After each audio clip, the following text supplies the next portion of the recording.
একটা ছোট গ্রামে এক গরিব ছেলের নাম ছিল রাকিব। তার স্বপ্ন ছিল একদিন বড় কৃষক হওয়া, কিন্তু তাদের ছিল না জমি, না ছিল গরু। একদিন ভোরে সে মাঠের পাশে একটা অসুস্থ বাছুর দেখতে পেল। লোকজন বলল, এটা বাঁচবে না, কিন্তু রাকিব হাল ছাড়ল না। সে প্রতিদিন নিজের খাবারের ভাগ থেকে কিছু বাঁচিয়ে বাছুরটাকে খাওয়াত, পানি দিত, আদর করত।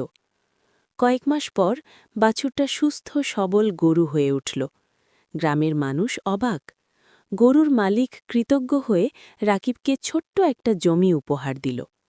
বছর ঘুরে রাকিব সেই জমিতে পরিশ্রম করে সফল কৃষক হল। একটা ছোট গ্রামে এক গরিব ছেলের নাম ছিল রাকিব। তার স্বপ্ন ছিল একদিন বড় কৃষক হওয়া, কিন্তু তাদের ছিল না জমি, না ছিল গরু। একদিন ভোরে সে মাঠের পাশে একটা অসুস্থ বাছুর দেখতে পেল।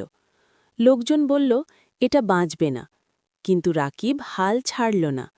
সে প্রতিদিন নিজের খাবারের ভাগ থেকে কিছু বাঁচিয়ে বাছুরটাকে খাওয়াত, পানি দিত, আদর করত।